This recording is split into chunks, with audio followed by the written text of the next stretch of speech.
la Fundación Por Causa, a la que ha hecho referencia Pepe, a lo que vamos, es un experimento a todos los efectos que nació hace algo más de una década. Nació como un proyecto para hacer periodismo de investigación. Eso es lo que queríamos hacer. 4 personas, 2 periodistas, uno que era en su momento subdirector del País, Indora Fuente, otro periodista que luego fue responsable de Reporteros Sin Fronteras en Nueva York, una comunicadora, Lucila Rodríguez Alarcón, que era en aquel momento directora de comunicación del Ayuntamiento de Carmena en Madrid, y yo, que venía de dirigir el Servicio de Estudios de Oxfam y que había trabajado durante casi 15 años en investigación, pero desde una perspectiva más de think tank, más aplicada en una organización internacional como Oxfam. Nos unimos en el año 2012 para tratar de cubrir lo que percibíamos que era un agujero creciente en la conversación pública, y era la capacidad de los medios de comunicación para profundizar en asuntos que tenían que ver con la pobreza y la desigualdad. Lo que identificábamos es que el modelo de negocio de los medios de comunicación, el modelo de negocio convencional, se estaba deteriorando por la irrupción de un nuevo modelo tecnológico, por la pérdida por el desprestigio del intermediario tradicional, que no solo le ocurrió a los medios, le ocurrió también a los partidos, a los sindicatos, a muchos otros intermediarios. Y lo que identificábamos es que donde antes las redacciones tenían no ya solo una red de corresponsales más abundante, sino incluso especialistas en los diferentes temas que podían profundizar en los asuntos y ofrecer a los lectores y a las lectoras una información más fundamentada, eso estaba desapareciendo. Y nosotros queríamos hacer algo parecido a lo que hace una organización como ProPublica en Estados Unidos. No sé si alguno ha visto la serie la del Katrina de David Simon, me sale de Wire, pero no es de Wire. Bueno, la serie del Katrina, hay una figura de un periodista de investigación, ProPublica. Bueno, ProPublica es una organización que se crea en Estados Unidos hace algunos años más, precisamente para dotarse de la capacidad de investigación que los medios estaban perdiendo y para trabajar asociados con los medios para profundizar en los asuntos. Y eso es lo que queríamos hacer nosotros, llegar al país y decirles, mira, vosotros no tenéis la capacidad de investigar en profundidad qué es lo que está ocurriendo con el problema de la pobreza infantil en nuestro país. Nosotros ofrecemos expertos, metodología, una red y profundizamos en los temas y colaboramos y nos asociamos en ese. Esta idea nos duró 2 años, el tiempo que tardamos en entender que el problema no era el modelo de negocio de los medios y la falta de dinero para invertir en profesionales de la información, sino que el conjunto de la conversación pública estaba transformándose de una manera acelerada. Y donde antes los medios de comunicación, como decía, actuaban como intermediarios creíbles, eran el intermediario designado para distinguir la información que era cierta de la que no era cierta, la que tenía calidad de la que no tenía calidad, eso estaba cambiando de manera acelerada, ¿no? La conversación no solo se estaba atomizando, no solo había muchos más interlocutores que operaban en espacios, en plataformas tecnológicas que facilitaban ese tipo de conversación, sino que además empezó, en el contexto de la gran recesión, y esto luego no hizo más que complicarse con la pandemia, la era de la desinformación en la que estamos instalados en este momento, ¿no? La desinformación no solo son mentiras, no solo son eso que llaman las fake news en el debate público, sino que es la mera acumulación de información sin capacidad para distinguir lo que tiene valor de lo que no lo tiene, ¿no? Muchas cosas pueden ser ciertas, pero la buena interpretación de la información exige conocer el contexto y tratar de establecerla de una manera inteligente, ordenada, filtrada, verificada, y para eso funcionan los intermediarios, ¿no? Y Por Causa se transformó en una organización que genera narrativas para las conversaciones que están teniendo lugar en este momento.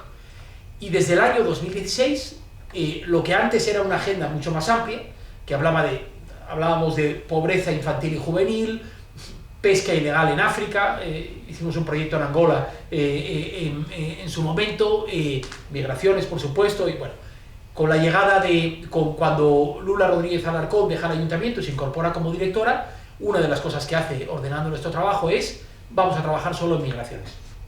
Y desde el año 2016 trabajamos única y exclusivamente en el tema migratorio, ¿no? Pasa que el tema migratorio, como sabéis muy bien, es un asunto que tiene derivadas y estribaciones que van mucho más allá de lo que es estrictamente el fenómeno de la movilidad humana.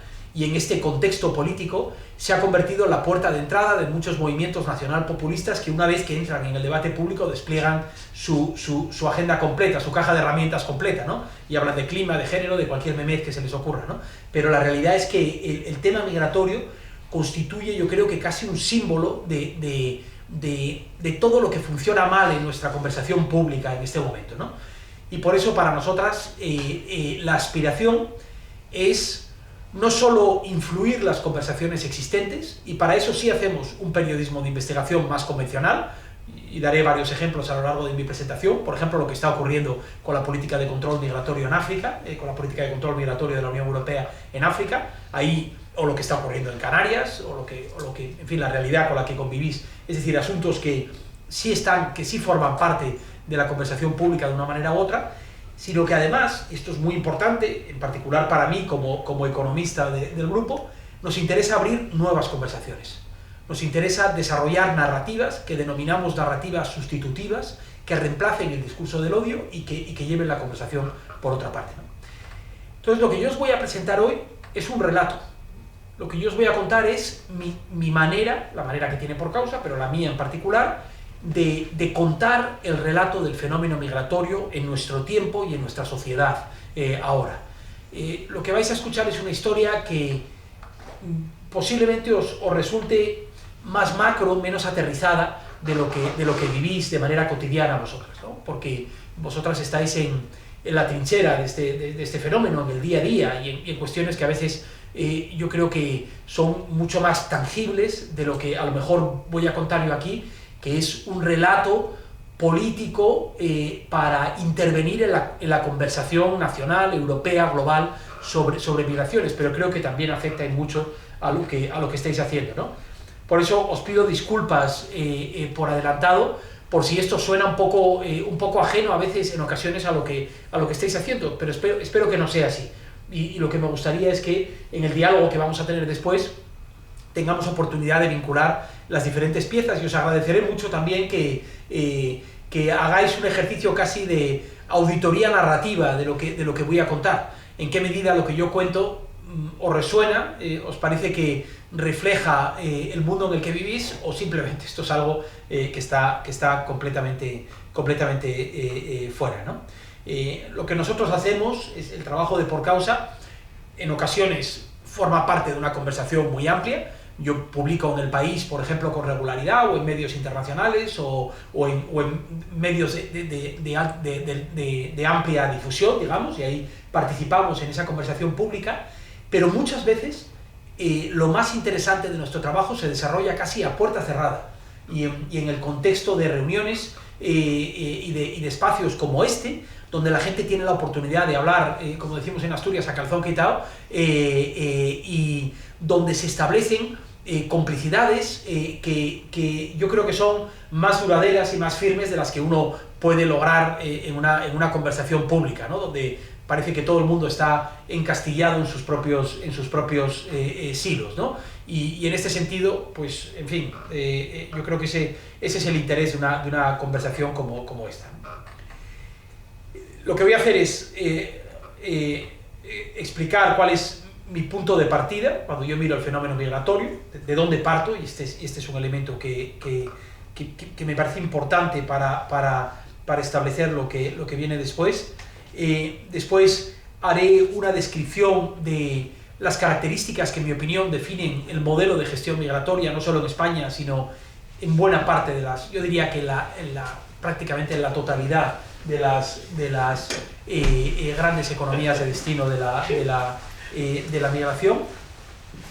A partir de ahí explicaré por qué este modelo que se aplica, como digo, de manera muy homogénea, tiene costes directos y de oportunidad mucho más allá de lo aceptable, porque este es un modelo inmoral por muchas razones, pero es esencialmente idiota desde un punto de vista económico y demográfico. Y a partir de ahí, y esto me interesa especialmente, ¿dónde está la alternativa? cuáles son los elementos que para mí constituyen la alternativa. Y aquí me interesa mucho el qué, explicaré los 3 elementos en los que yo estructuro la alternativa, pero me interesa incluso más el cómo. Yo creo que es muy importante que tengamos claro a dónde queremos llegar, pero en este contexto casi radioactivo en el que operamos cuando hablamos de migraciones, importa mucho cómo vamos a llegar a ese camino. Y esta trayectoria es la que quiero compartir con vosotras y espero que os resulte sugerente, ¿no? El punto de partida, para mí, desde el punto de vista macro, tiene algunas características que a veces son contraintuitivas en el modo en el que explicamos las migraciones, ¿no? Este es un fenómeno esencialmente estable a lo largo de desde que medimos la movilidad humana de manera más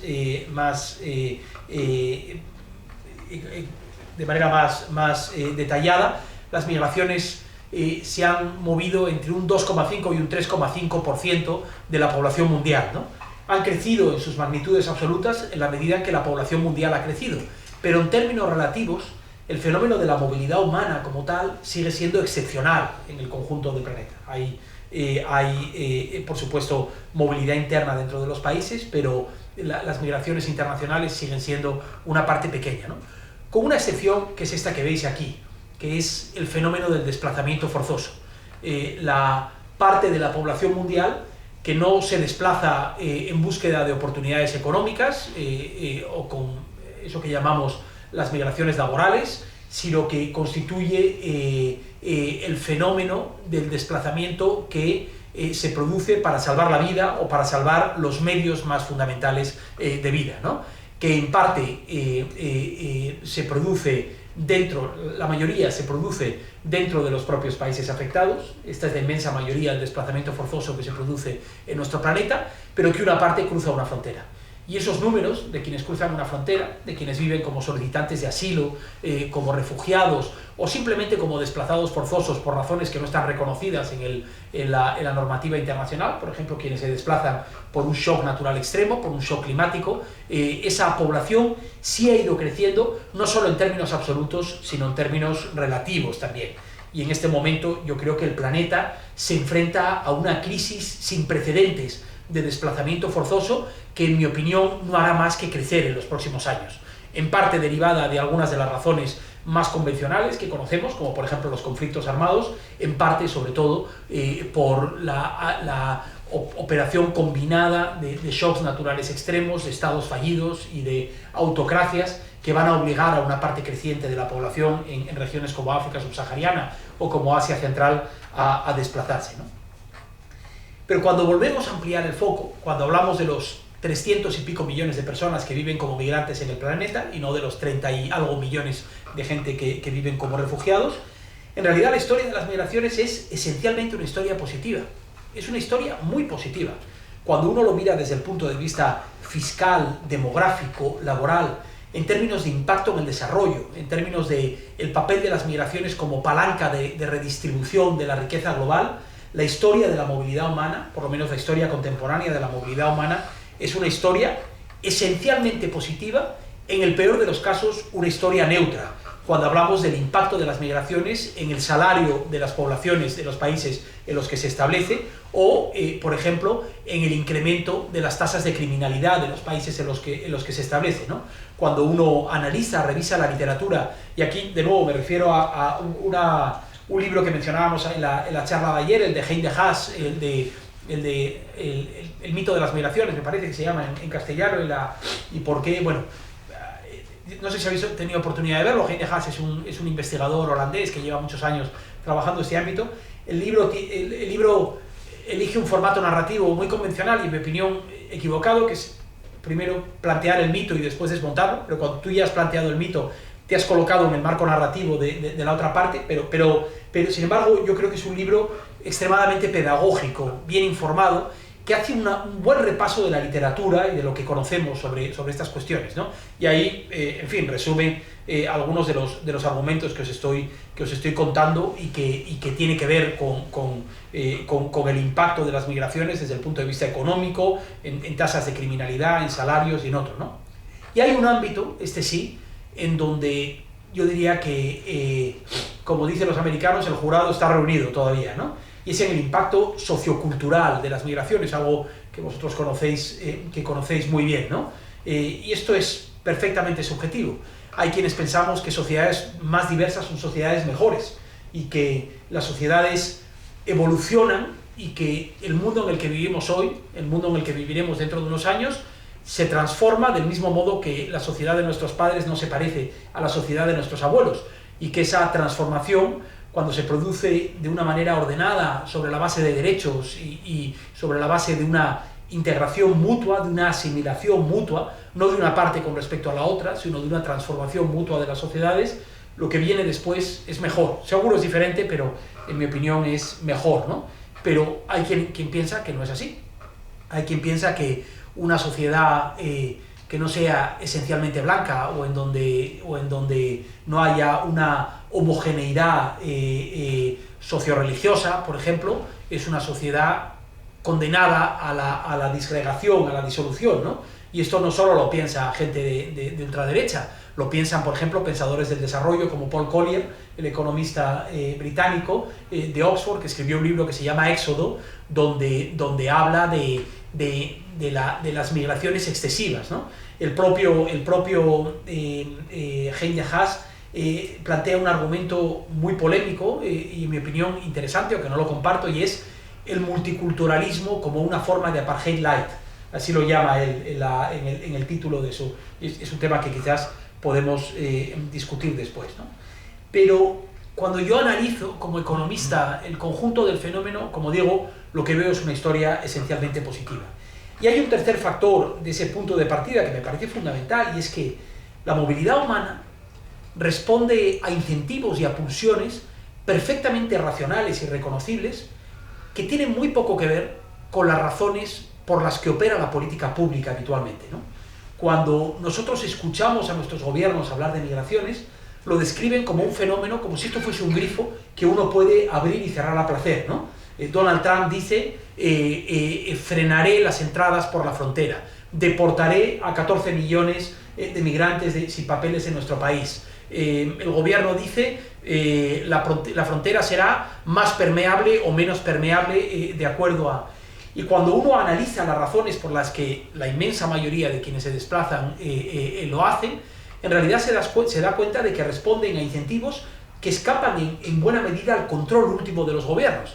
Un incentivo de empuje fundamental, que es la diferencia de oportunidades, la idea cierta de que desplazarse de un punto A más pobre a un punto B más rico transforma por completo las oportunidades en la vida. Dos economistas con los que yo he trabajado en el pasado, Lan Pritchett y Michael Clemens, lo explican de una manera muy pedagógica. El 80% del ingreso de un individuo en el conjunto del planeta está determinado por el lugar en el que reside. Ahí hay un determinismo del código postal que afecta de manera fundamental las oportunidades en la vida. Por lo tanto, la movilidad humana como proceso natural de prosperidad es una inversión infinitamente más rentable que la educación, que la salud, que cualquier otro ámbito. No excluyente, pero desde un punto de vista económico esto es difícil de discutir. Y un factor de atracción fundamental que tiene que ver con el dinamismo de las economías, con el hecho de que en los lugares de destino haya oportunidades de empleo, de establecerse, que luego está matizado por una serie de elementos añadidos, la existencia de diásporas, las facilidades de establecerse y por supuesto la mayor o menor rigidez de la política migratoria, que este es un factor que afecta, ¿no? Pero lo que quiero decir con esto es que el hecho de que un gobierno imponga fronteras más o menos cerradas tiene un efecto relativo en ese. Si mañana el gobierno español introduce un visado a los colombianos, eso tendría un efecto inmediato en la capacidad de los colombianos de venir a nuestro país, entrar de manera legal y establecerse después de manera irregular, como ocurre con miles de ellos cada año en nuestro país. Pero en último término, el argumento probado por la literatura económica es que si la economía española sigue siendo tan atractiva como es, la gente será capaz de llegar por vías irregulares. Y la irregularidad es un factor absolutamente cierto en nuestra realidad migratoria, ¿no? Y un elemento añadido que me parece fundamental, sobre todo cuando pensamos en la política, en el modo en el que se concibe la política migratoria, sobre todo en regiones de bajos ingresos como África, ¿no? No emigra quien quiere, sino quien puede. La inmigración, en último término, y yo sé que esto es algo que suena un poco contraintuitivo para la población, pero es un privilegio, sobre todo la inmigración a los países más ricos. Es la consecuencia de la acumulación de un determinado nivel de capacidades educativas y económicas, en ausencia de los cuales tú te puedes mover, pero no te puedes desplazar a los países, digamos, a los destinos más rentables, ¿no? Eso explica que África sea un continente que emigra en términos relativos más que cualquier otro del planeta, pero lo hace fundamentalmente dentro del propio continente africano. Hay una movilidad intensa de mozambiqueños en Sudáfrica, de ganeses en Senegal o de burkinabés en Senegal, en fin, la movilización que conocemos. Pero solo una parte muy pequeña consigue llegar a la Unión Europea, a los Estados Unidos o a otros destinos de la OCDE, ¿no? Cuando la Unión Europea se convence a sí misma y convence a las sociedades europeas de ese mito, de esa falacia de las causas raíz de las migraciones y de la necesidad de dedicar muchos recursos de la cooperación internacional a mejorar las condiciones en origen, lo que está haciendo la Unión Europea es acercando a la población, en el mejor de los casos, al punto de partida. Y esto es si la ayuda tuviese el efecto mágico que la Unión Europea dice que tiene, que les aseguro que no lo tiene, ¿no? Pero este es uno de los mitos mejor establecidos en la lógica de nuestra política migratoria y una de las falsedades más grandes, ¿no? Las regiones que han emigrado en términos absolutos en mayor medida en los últimos 20-30 años son regiones en donde ha crecido de manera continuada las clases medias. Regiones emergentes con clases medias abundantes que tienen la oportunidad de plantearse la posibilidad de una movilización. Insisto, hablo de la fotografía amplia de la movilidad humana, no del desplazamiento forzoso que tiene otras causas y otras motivaciones diferentes, ¿no? Bueno, si este es el punto de partida, esa idea de que las migraciones son relativamente estables, que tienen un impacto positivo en general y que responden a incentivos y condicionantes racionales y reconocibles, ¿cuál es el modelo de gestión con el que se enfrenta el fenómeno migratorio? ¿Cuál es el modelo de gestión que se aplica con pocas distinciones entre los grandes economías de destino en la OCDE y las más pequeñas, y entre gobiernos de derecha e izquierda que gobiernan de manera habitual, que se alternan la gobernanza, el gobierno en nuestros países, ¿no? Y esta es la descripción que yo hago de este modelo, ¿no? Un modelo concebido de manera principal para detener los flujos antes que para gobernarlos. Este es el elemento que distingue, en mi opinión, el elemento fundamental que distingue la gobernanza de las migraciones en nuestros países, ¿no? Y yo eso lo desagregaría en algunas características fundamentales que les ofrezco como diagnóstico de nuestro modelo migratorio, ¿no?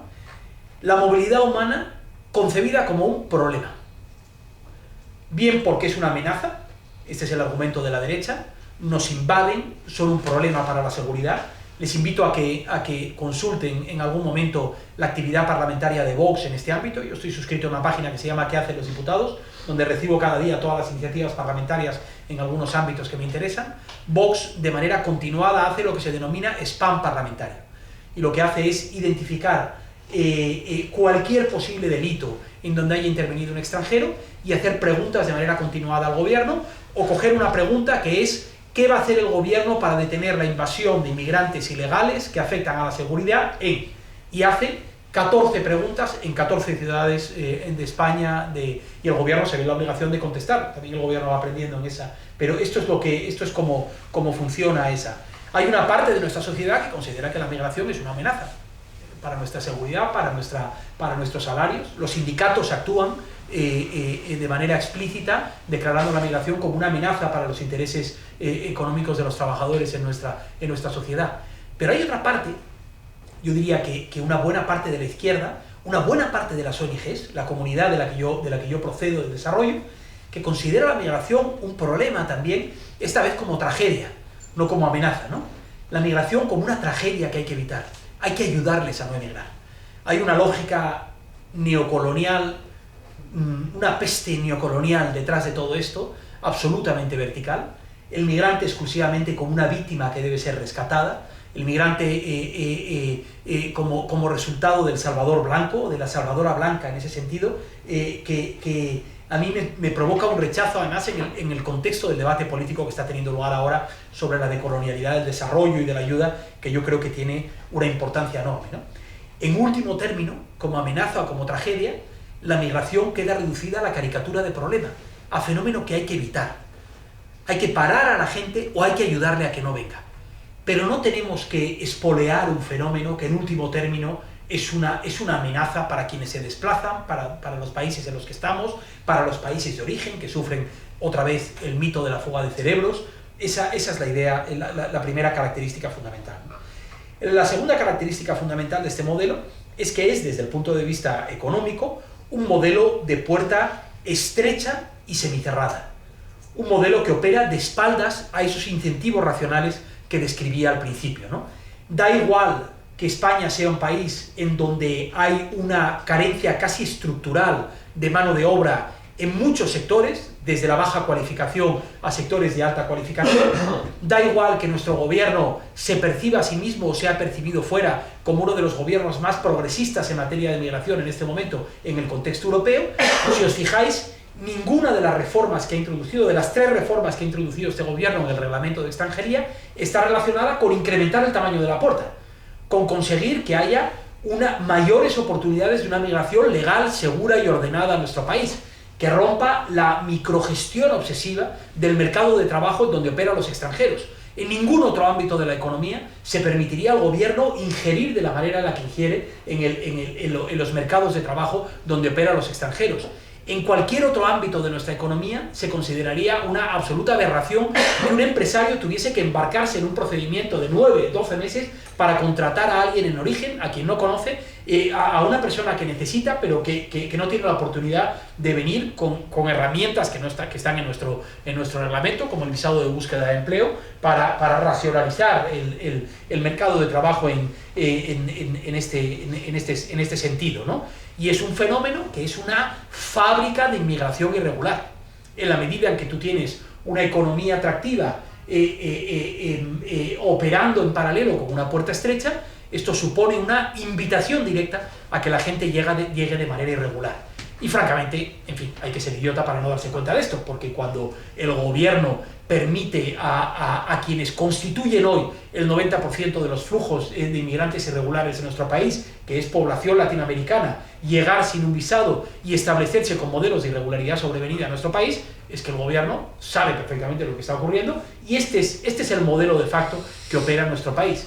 Y está muy bien que se facilite el arraigo, esto lo podemos ver después, y yo soy muy partidario de que España profundice todavía más en la anomalía que supone nuestro modelo en materia de arraigo, pero para empezar habría que tratar de reducir los flujos de inmigración irregular que hay en nuestro país con un modelo mucho más racional, no digo más justo, no digo más utópico, más izquierda, no, más racional del que ahora tenemos, ¿no? El tercer elemento, voy a ir un poquitín más rápido para no más rápido, pero detenerme menos en los detalles para no... El tercer elemento que me parece fundamental es que, por las razones que he dicho antes, hay una hipertrofia política y comunicativa de las fronteras terrestres y marítimas en el fenómeno migratorio.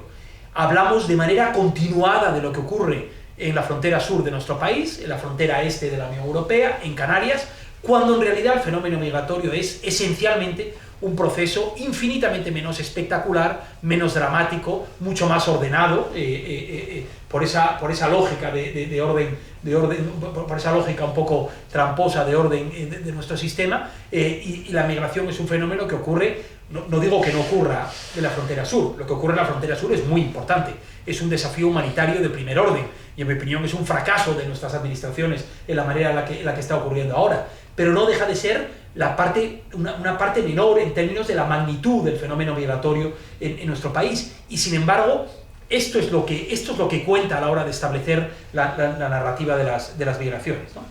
El cuarto elemento es que este es un modelo en donde, en mi opinión, hay un poder absolutamente desproporcionado de los ministerios del Interior y de las fuerzas de seguridad del Estado, en España y en otros muchos países, con respecto a cualquier otro ámbito de la administración que debería tener una opinión en este tema.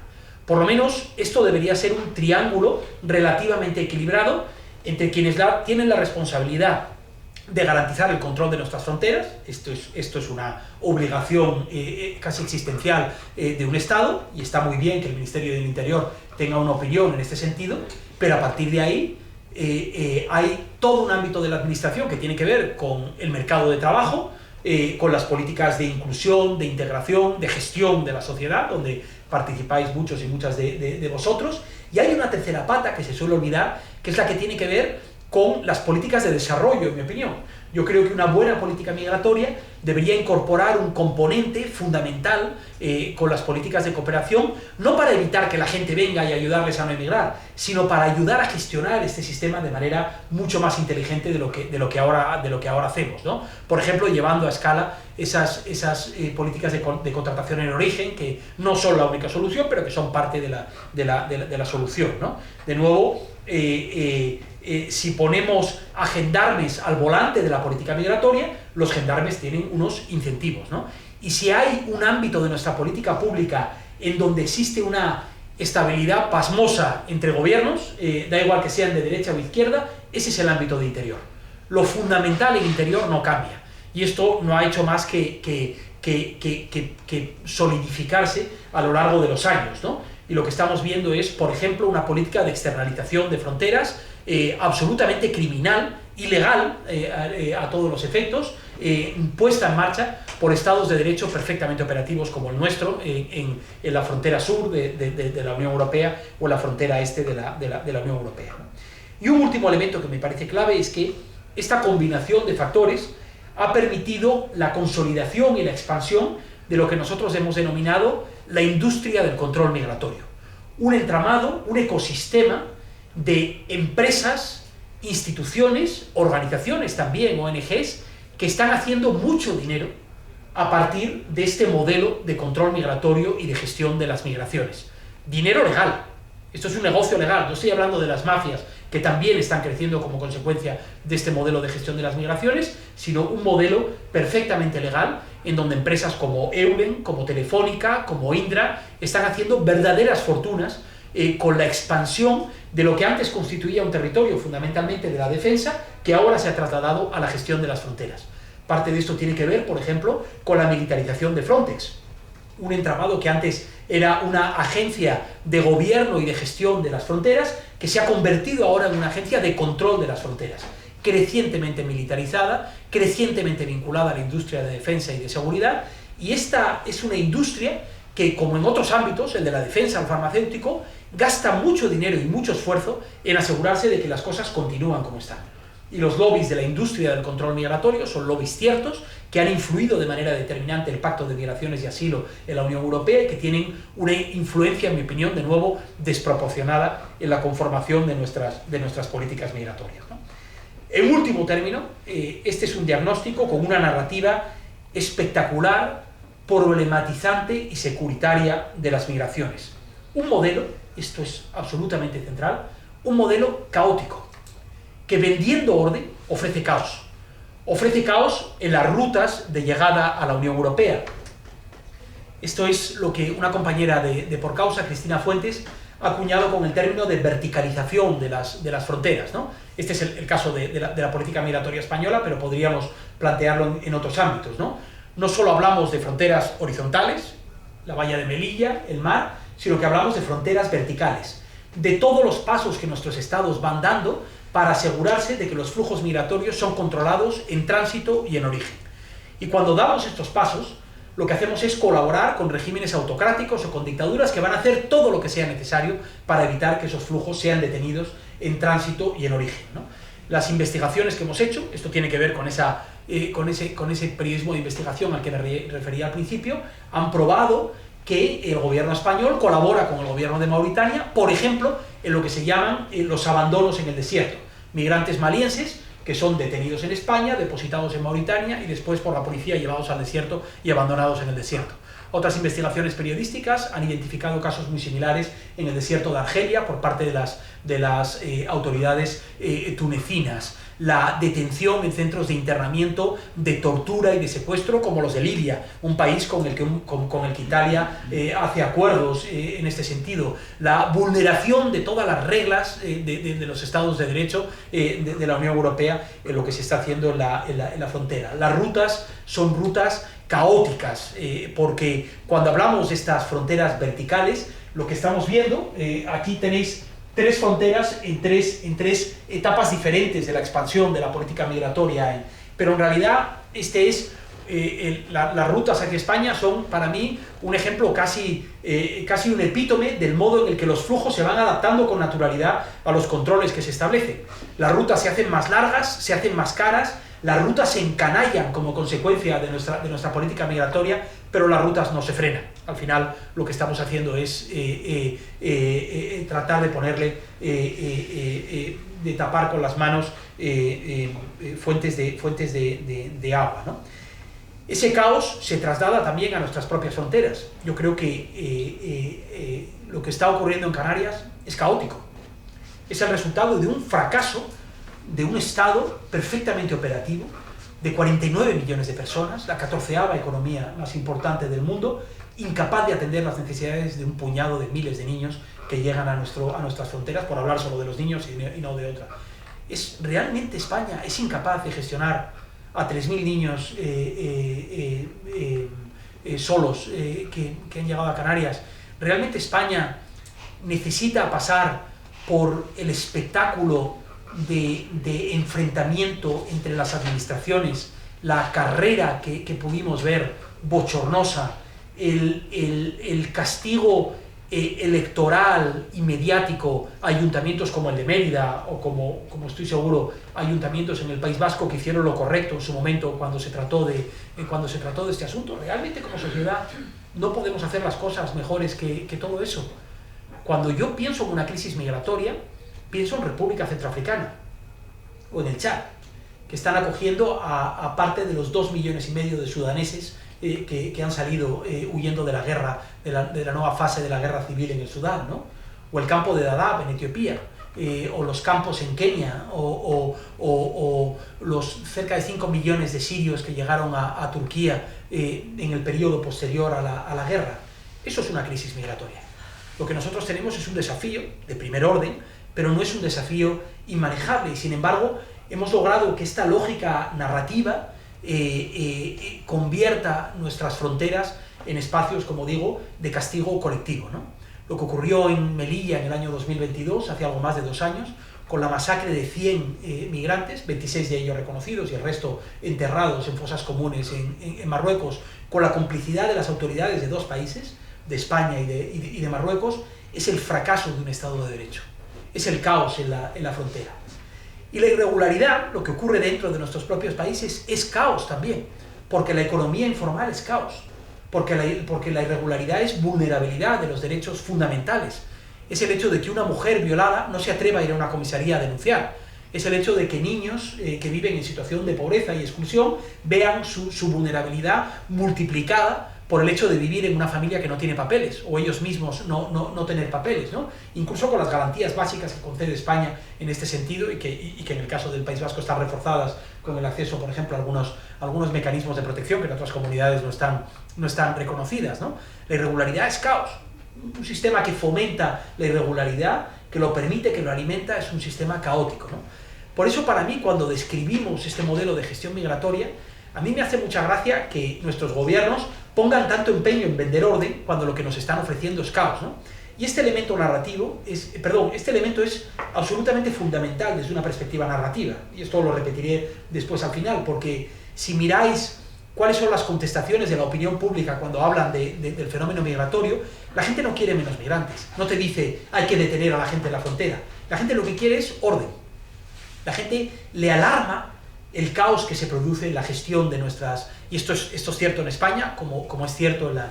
Y si habéis escuchado incluso a los perfiles más patológicos del gobierno de Donald Trump, de los que se van a establecer ahora en los Estados Unidos, ellos se dicen: nosotros no estamos en contra de la inmigración, estamos en contra de la inmigración ilegal, te dicen, ¿no? Lo que queremos es una migración ordenada, ¿no? Por lo tanto, yo creo que hay una oportunidad extraordinaria en la idea de un orden al servicio de los derechos fundamentales y de una regulación más predecible de los flujos, ¿no? Y ahí es donde yo creo, luego lo repetiré, que tenemos que explorar más, ¿no? Bueno, para cerrar esta parte del diagnóstico, lo que diré es que este es un modelo que genera costes directos y de oportunidad, en mi opinión, mucho más allá de lo aceptable para una sociedad justa e inteligente, como una sociedad que pretendemos ser nosotros, ¿no? Si nos importa, bueno, dime... No, era simplemente, ya que lo has puesto, por si nos explicas un momento el gráfico, que sí. la curiosidad. Bueno, esto significa que en el año... es decir, en la primera parte en esa primera etapa de los flujos migratorios hacia España, hasta lo que se denominó la crisis de los cayucos en 2004-2005, España hace una primera verticalización de la frontera. Acuerdos fundamentalmente con Marruecos para que Marruecos contribuya al control de la población, o bien que salía de Marruecos, o bien que transitaba a través de Marruecos. Pero fundamentalmente en esa primera etapa Marruecos era el objetivo, y en menor medida Mauritania con los cayucos que salían hacia Canarias, si recordáis, en los años 2004-2005, ¿no? Hay una segunda etapa que son los acuerdos con África Occidental, que en parte están vinculadas a las salidas desde Senegal y desde otras regiones de África Occidental, y una tercera etapa que coincide con la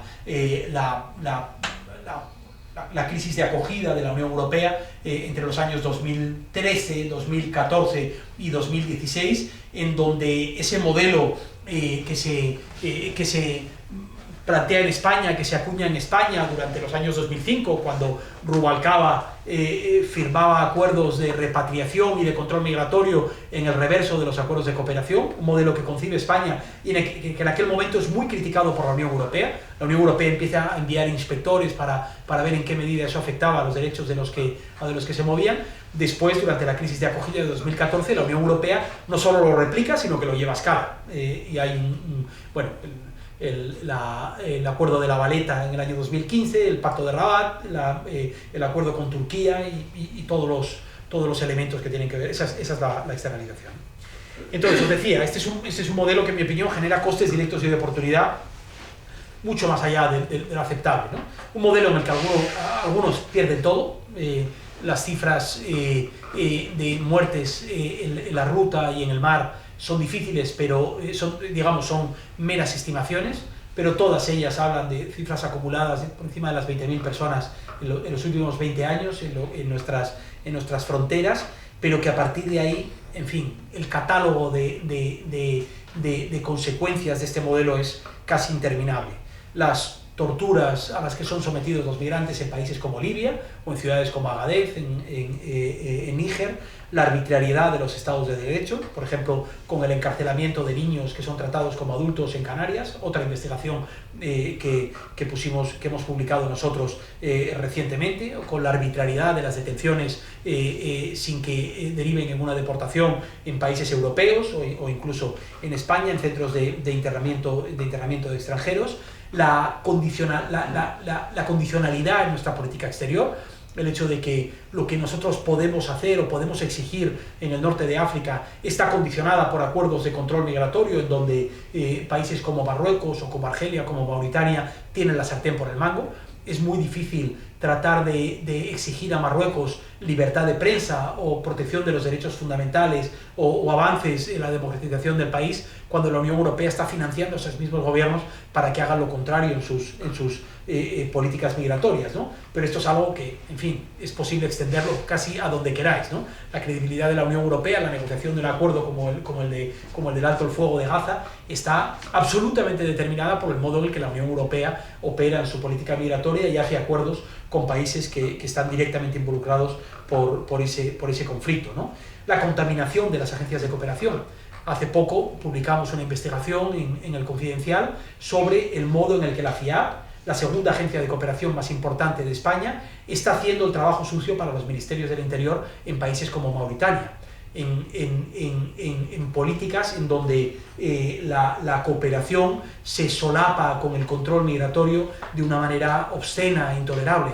El modo en el que la política de cooperación de la Unión Europea se ha contaminado por la lógica del control migratorio, y hemos llegado a convencernos de que esta es una herramienta útil bien como palo o bien como zanahoria para dar más a los países que participen en nuestras políticas de control migratorio, y como palo para retirar la ayuda. Esto es algo que es extraordinariamente preocupante para una política, la de cooperación, que no es perfecta, pero que juega un papel fundamental en la promoción del desarrollo, sobre todo en países de renta baja, ¿no? El fenómeno de la irregularidad al que me refería antes, las distorsiones en nuestro mercado de trabajo, desde el desajuste entre las capacidades y la formación de los migrantes y los empleos que ocupan, y las dificultades para reconocer esas capacidades, el coste de oportunidad fiscal. Luego os mostraré un gráfico de las estimaciones que hemos hecho en el ámbito de la irregularidad, y en fin, y el fenómeno amplio,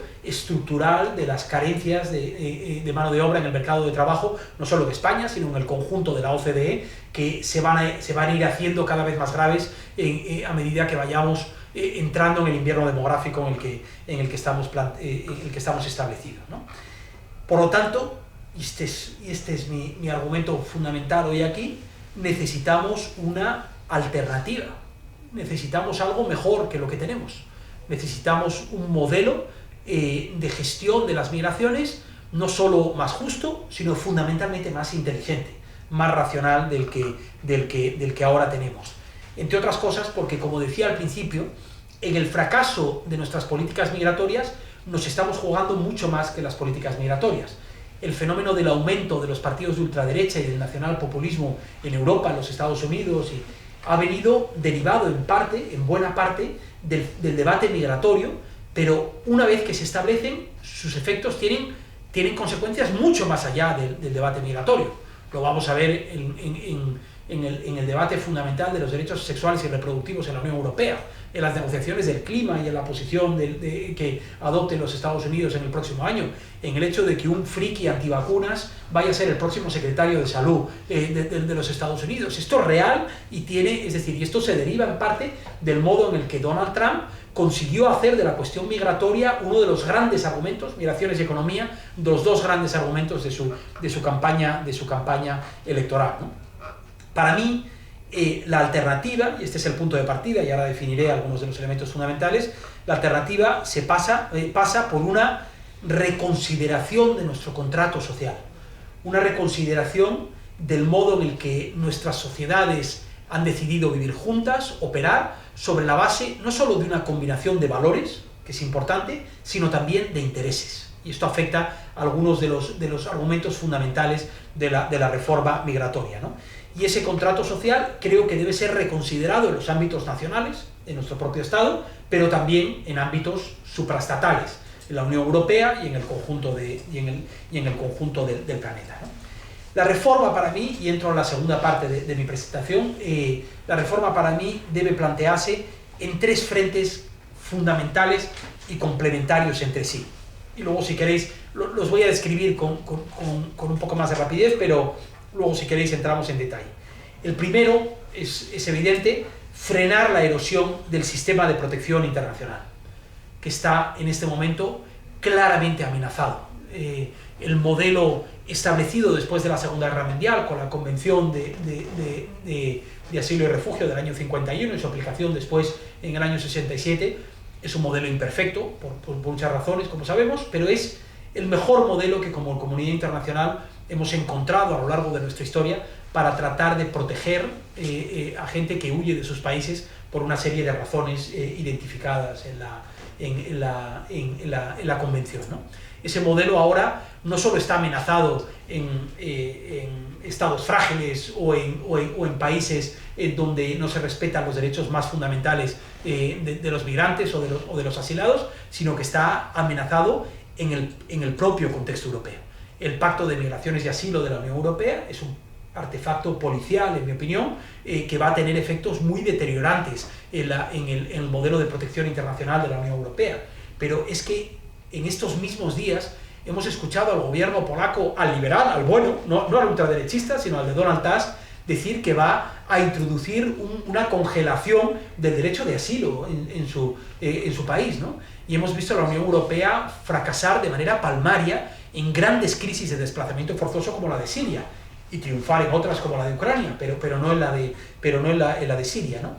Pero si vamos un paso más allá y consideramos cómo han evolucionado las necesidades de protección internacional en las últimas décadas, donde todo lo que era cierto en el año 51 sigue siendo cierto, sigue habiendo gente que huye de conflictos o de persecución política, pero ahora se incorpora un número creciente y de unas magnitudes que no tienen precedentes de desplazados forzosos como consecuencia del cambio climático, eso que llamamos los refugiados climáticos, que es un territorio discutidísimo, pero nadie discute que eso se está produciendo, lo que se discuten son sus magnitudes. La pregunta es cómo vamos a adaptar el sistema de protección internacional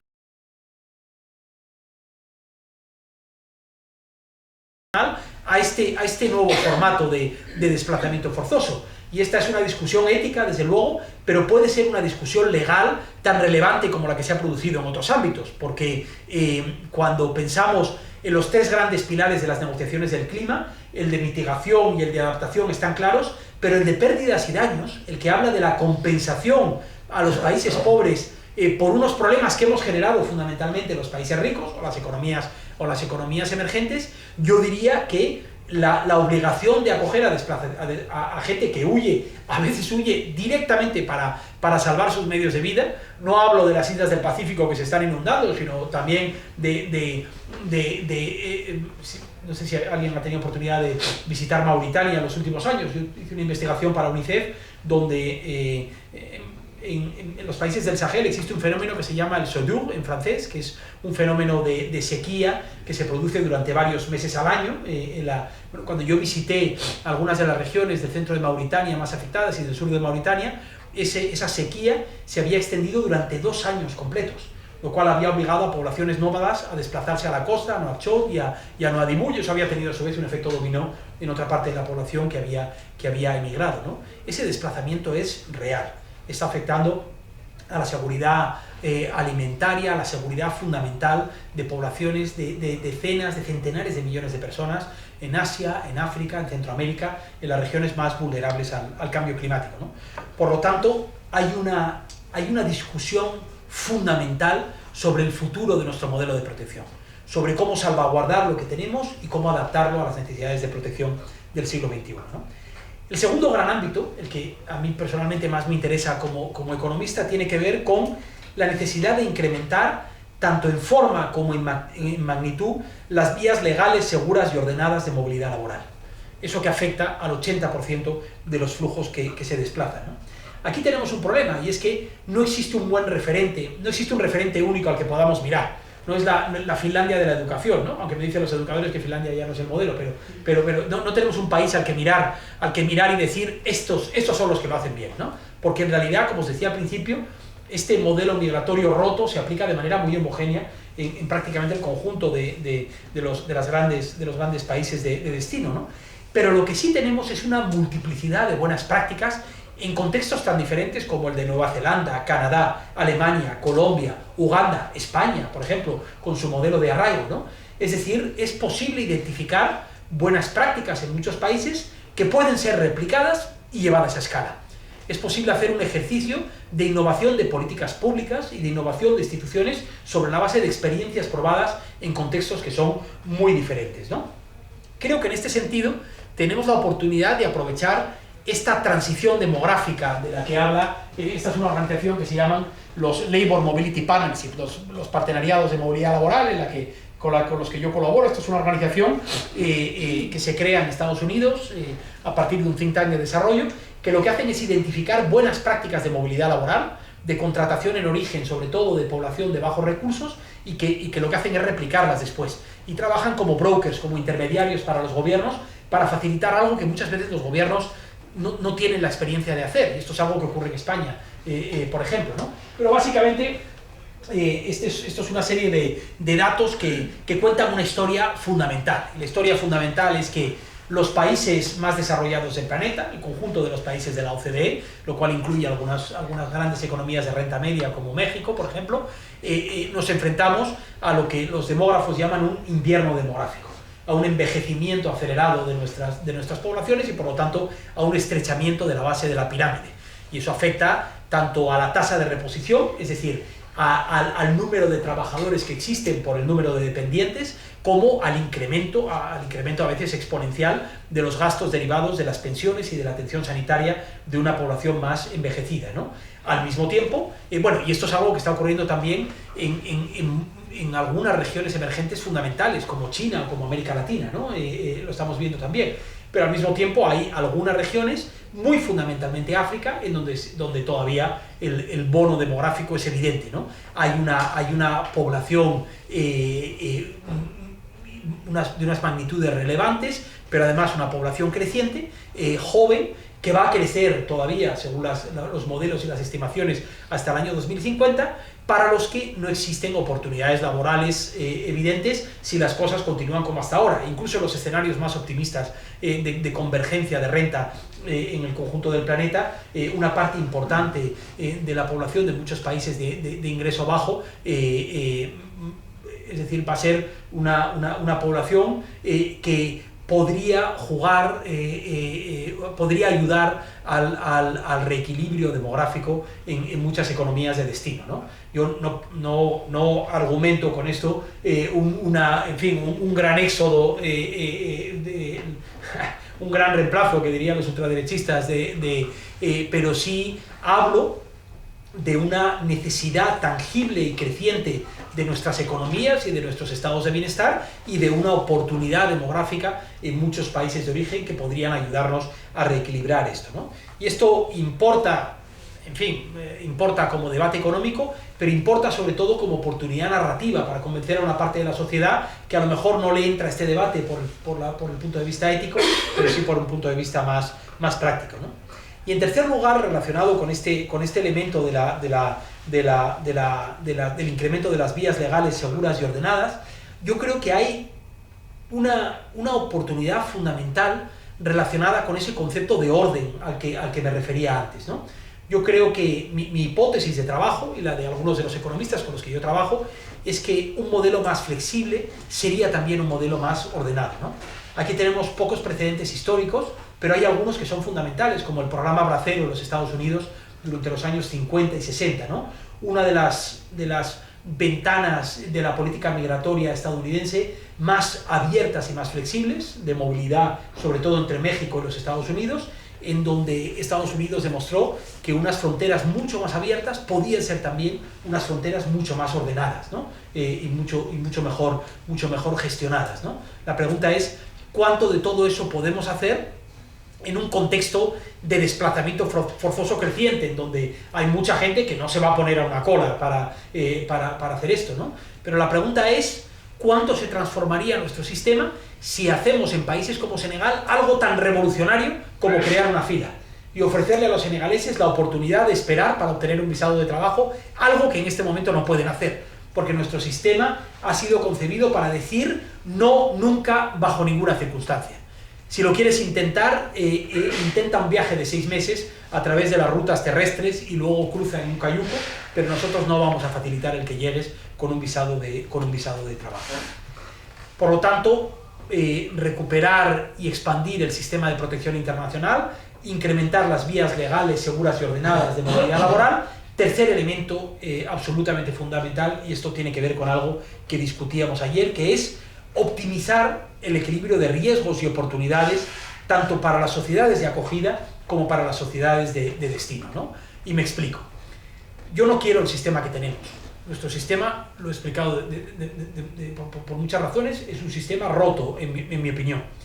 Pero no estoy seguro de que quiera la antítesis de este sistema, que es un modelo mucho más abierto, de carácter estrictamente utilitarista. Yo no quiero un modelo de pura extracción de mano de obra barata en los países pobres para que alimenten las necesidades de nuestro mercado de trabajo, para que le limpien el culo a mi abuelo, pero manteniendo a la población a la población inmigrante en una situación de vulnerabilidad crónica. Yo no quiero un modelo, si queréis, neoliberal de gestión de las migraciones. Yo apuesto por, y perdonad porque el término Tony Blair nos lo machacó, por una tercera vía en este sentido. Apuesto por un modelo de gestión de las migraciones que eleve el rasero, que eleve las condiciones medias para el conjunto de las poblaciones que viven en nuestro país, tanto para los que llegan de fuera como para quienes estaban establecidos, ¿no? Una de las cosas que Heide Hans argumenta en su libro de manera continuada es que muchos de los problemas de integración de la población migrante en nuestros países no responden tanto a las condiciones y a las particularidades socioculturales de esa población, sino al fracaso de los estados de bienestar en nuestros países, ¿no? Y aquí quizás el País Vasco en parte es una excepción, aunque probablemente tendréis en vuestra cabeza 50 razones para decirme que no, ¿no? Pero os puedo decir donde esto es un fracaso palmario, que es en una comunidad autónoma como Madrid, donde yo vivo. Ayer mencionaba el caso. Madrid es una de las comunidades autónomas que recibieron más migración durante la primera década de este siglo, pero al mismo tiempo que se incrementaba el tamaño de nuestra población, al mismo tiempo que se incrementaba el tamaño de nuestra economía, en parte debida a la contribución de trabajadores y trabajadoras inmigrantes, la inversión... Perdón, es que ando con una alergia. La inversión en nuestros servicios públicos quedó muy por detrás de todo eso. Y donde la gente veía que antes esperaba un cuarto de hora para ser atendida por la doctora de atención primaria, ahora esperan 3/4 de hora, 1 hora. Y aquí tienen al lado a una mujer con un velo, o a una persona de origen africano o latinoamericano. Y la gente se encabrona y dice, estos cabrones me han jodido el sistema de sanidad pública en mi país, ¿no? Pero yo me pregunto quién fracasa ahí. Si la mujer que trabaja, paga sus impuestos y hace contribuciones a la seguridad social para financiar esos servicios públicos, o unas instituciones públicas que han optado por un modelo que debilita los sistemas de atención pública, o que segrega en el sistema de educación pública, o que no ha conseguido implantar sistemas de vivienda social mínimamente operativa en nuestros barrios, ¿no? Este es el debate que hay que tener, ¿no? ¿Cuál es la posición más útil de los sindicatos en este debate? La que tienen ahora, en donde la UGT y comisiones obreras, este es el día en el que no han apoyado de manera abierta y explícita la regularización de cerca de 500.000 de trabajadores y trabajadoras migrantes en nuestro país, que están siendo parte del problema, que mienten a las comunidades migrantes, que están haciendo lobby activo en el Partido Socialista y en los partidos de izquierda para que no apoyen la regularización, o unos sindicatos que se incorporan a esta conversación de manera inteligente, reconociendo que la estructura de nuestro mercado de trabajo ha cambiado y que a menos que las comunidades migrantes se incorporen a la defensa activa de los derechos de los trabajadores, esto no va a cambiar. A menos que empecemos a ver más rostros migrantes en el Parlamento. En el Parlamento hay 2 personas negras en este momento en esto, y una de ellas es de ultraderecha, es Ignacio Garriga de Vox, ¿no? Y la otra persona, Jean-Luc Diouf, de origen senegalés, en el Partido Socialista, ha estado poniendo palos en las ruedas en la negociación de la regularización de la ILP hasta el día de hoy, ¿no? Esa es la realidad. ¿Qué tipo ¿Qué tipo de conversación vamos a tener cuando el 20% de la población de nuestro país, que es migrante o de origen migrante, está fuera de esa conversación, ¿no? Y esto yo sé que en el ámbito local cambia, ¿no? y esto está cambiando, ¿no? Pero esto también afecta a muchas de nuestras organizaciones, ¿no? Sigue habiendo una intermediación blanca constante, y por eso le concedo tanta importancia a experiencias como la de la ILP, que ha sido liderada por el movimiento Regularización Ya, un movimiento de migrantes sin papeles, la iniciativa política más solemne de la que está dotada nuestra democracia, iniciativa política de los ciudadanos, que es una iniciativa legislativa popular, ¿no? Por lo tanto, yo apuesto por esa tercera vía. Y esa tercera vía es fundamental también, perdón, no lo he dicho, pero esto pasa por trabajar en normativa laboral, regularización, inspecciones. Hay un viejo axioma de los reformistas en este ámbito: menos inspectores de frontera, más inspectores de trabajo, ¿no? Por ejemplo, para regular lo que está ocurriendo en 2 agujeros negros de la protección de los derechos humanos en nuestro país, que son Almería fundamentalmente, y Huelva en menor medida, pero los invernaderos en nuestro país, ¿no? Reconocimiento de titulaciones, compensaciones a los trabajadores y trabajadoras, a los sectores más vulnerables de nuestro país que se encuentran, en fin, ya luego a lo mejor tenemos oportunidad de debatirlo, ¿no? Pero el debate sobre el desempleo de larga duración no estoy seguro de que tenga mucho que ver con la inmigración o con un problema fundamental de disfunción de nuestro modelo de nuestro modelo de incorporación o con una población que simplemente está fuera del mercado de trabajo de manera crónica, ¿no? Inversión en servicios públicos, pedagogía sobre la diversidad, reconocimiento de la agencia política de la comunidad migrante, todos los elementos que he mencionado, ¿no? Y un elemento también mencionado, esto que a menudo se olvida en el debate migratorio, que es el impacto de las migraciones en los países de origen.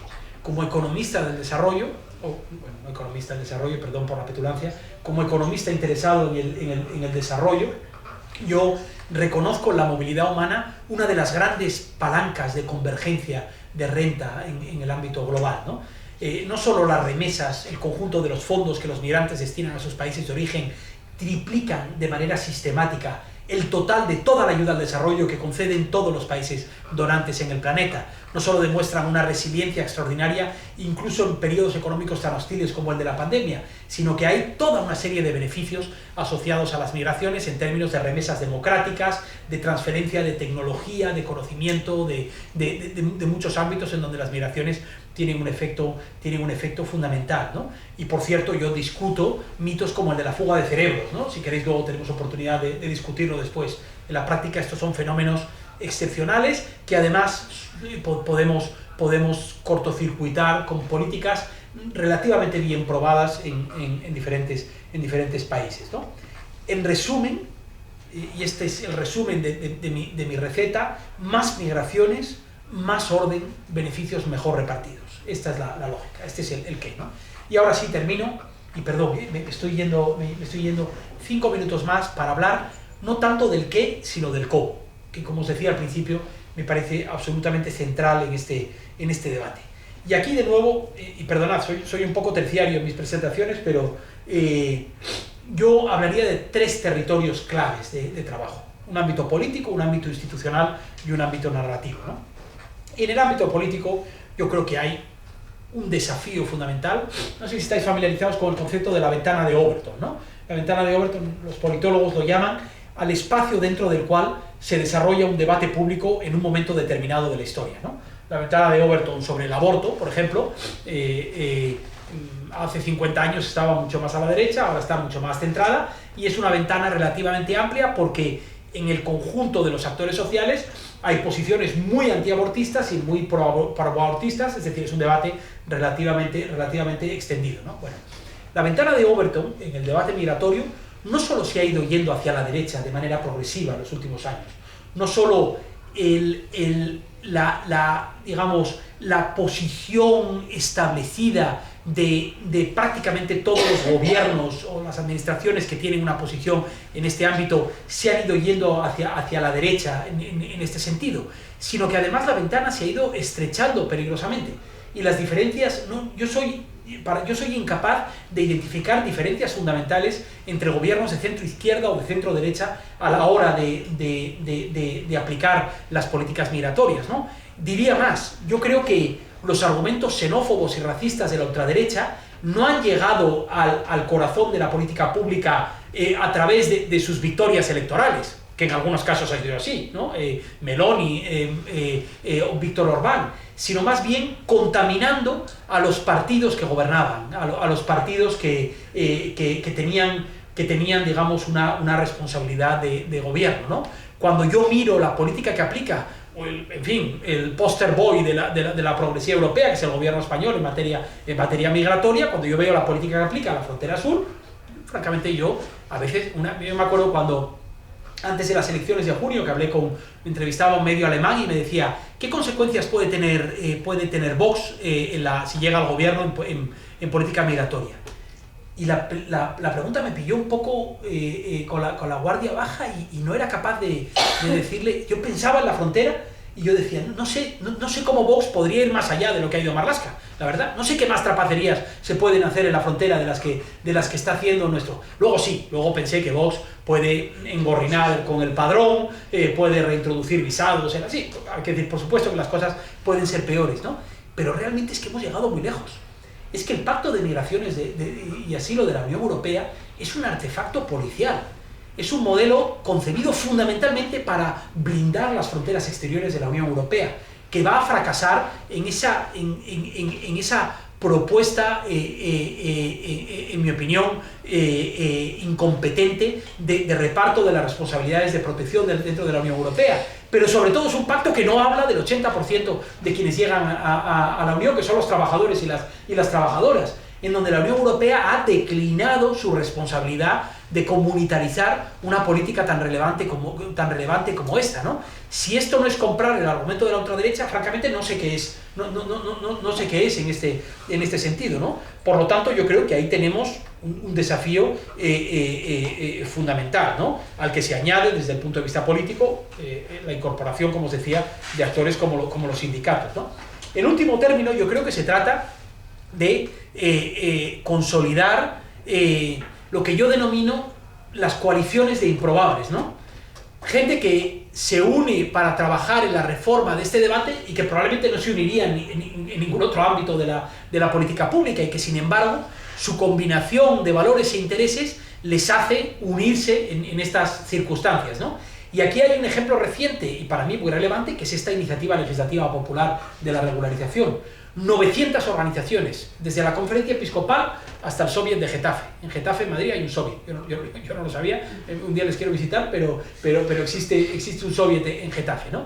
Pero todo el espectro de las organizaciones, de las sensibilidades religiosas, políticas de nuestro país, con excepción de los movimientos más a la ultraderecha, están representados en esa ILP. Una ILP, además, liderada, como decía antes, por el movimiento de regularización ya y por las organizaciones migrantes, ¿no? Un debate en donde algunos planteábamos argumentos éticos. Hay que regularizar porque 125.000 niños y niñas, probablemente más, que viven en situación de irregularidad, ven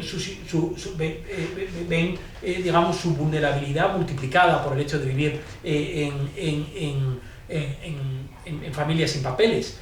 Porque cuando planteamos este argumento en medio de la pandemia, ningún sistema sanitario inteligente quiere tener a 500.000 de personas potencialmente fuera del radar de las instituciones, no porque no tengan derecho a acceder a la salud, sino porque una persona sin papeles tiene que tener buenas razones para exponerse a una autoridad, incluso en un hospital, ¿no?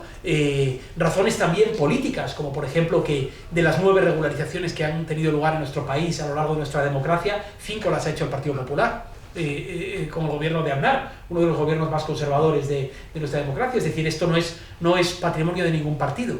Pero también argumentos prácticos como este, que es el cálculo de cuál sería el impacto fiscal de la regularización. Esto lo hicimos con la Universidad Carlos III, con el profesor Ismael Gálvez, con el que seguimos colaborando. Llegamos a la conclusión de que cada trabajador y trabajadora regularizada que estuviese ocupando un empleo, de media supondría un beneficio de entre 3.250 y 3.500 euros por persona y año, de beneficio neto para la economía española.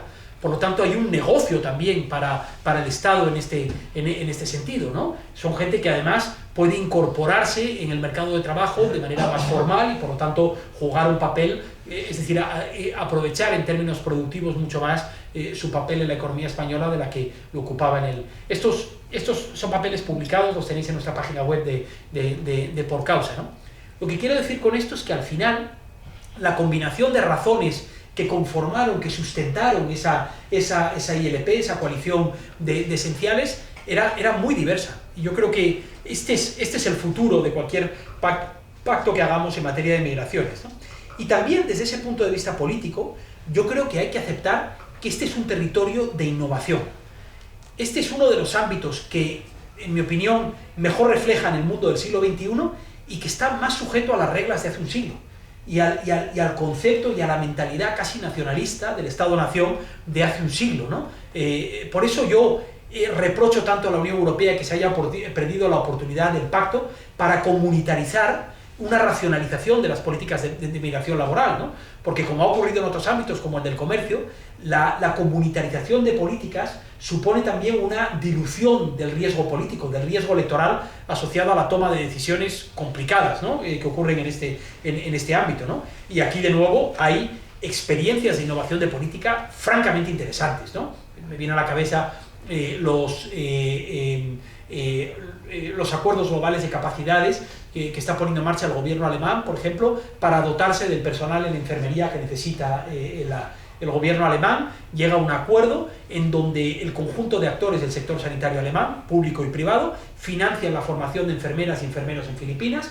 Por cada enfermera formada que va a Alemania, otras 2 son formadas y se quedan en Filipinas, con lo cual se anula cualquier posible riesgo de fuga de cerebros, pero además esas enfermeras llegan de manera legal, segura, ordenada, exactamente con unas condiciones pactadas con los sindicatos alemanes que igualan las condiciones de los enfermeros y las enfermeras en Alemania, que tienen la oportunidad de una primera oportunidad de migración temporal y que después pueden optar a quedarse. Es decir, todos los elementos, y estos son acuerdos que afectan a decenas de miles de personas. Estos no son nuestros acuerditos con Senegal de 300 personas o con Guatemala, que son casi de juguete. Estos son acuerdos serios para dotarse de las capacidades que necesita el sector sanitario alemán. Bueno, este es un ejemplo de innovación de políticas que considera todos esos elementos y que además incorpora el elemento narrativo, ¿no?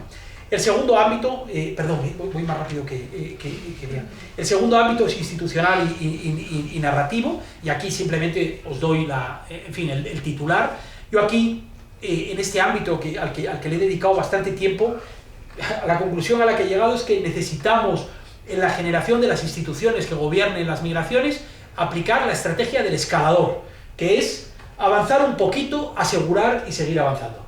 Nuestra opción no debe ser un gran acuerdo multilateral de migraciones, una gran convención como la de asilo y refugio, que en este contexto político sería sencillamente imposible, sino más bien acuerdos plurilaterales, incluso acuerdos bilaterales, que nos permitan ir avanzando en territorios muy prácticos para consolidar estas reformas que necesita el modelo migratorio, ¿no? Y os doy un ejemplo que utilizo habitualmente para explicar esto, que es un ejemplo muy gris, pero muy relevante, ¿no? Que es el acuerdo de portabilidad de derechos sociales que existe entre la Unión Europea y la Comunidad Iberoamericana, que salió de una de las cumbres iberoamericanas, ¿no? El hecho de que un trabajador o trabajadora uruguaya trabaje en el País Vasco durante 20 años y se pueda jubilar en Uruguay con la pensión generada durante este tiempo, ¿no? La portabilidad de ese derecho. Algo tan aparentemente gris, tan técnico como eso, en realidad determina el proceso migratorio de una persona que elige jubilarse en Uruguay y no en que facilita, que racionaliza este modelo, ¿no? Aquí se pueden introducir mecanismos que pueden resultar un poco, un poco locos, ¿no? Como por ejemplo, establecer un sistema de compensaciones económicas de los migrantes que vienen a nuestro país, que no les obliguen a pagar más impuestos de los que pagaban antes, pero que esos impuestos se presenten ante la sociedad española o ante la sociedad europea de una manera diferente, como una compensación que garantice ante la sociedad es decir, que esto no va a suponer un coste para los servicios públicos. Y aquí hay un territorio inmenso de conversación, un poco incómodo, porque vamos a tener que llegar a acuerdos que son, por ejemplo, los sistemas de puntos, ¿no? No solo para llegar, sino para repetir experiencias migratorias. Nueva Zelanda aplica un sistema de puntos interesante en este sentido. A medida que tú vayas cumpliendo con las idas y llegadas del acuerdo, tú vas acumulando oportunidades de repetir en el futuro, ¿no? Hasta que tienes una oportunidad de migración permanente, ¿no?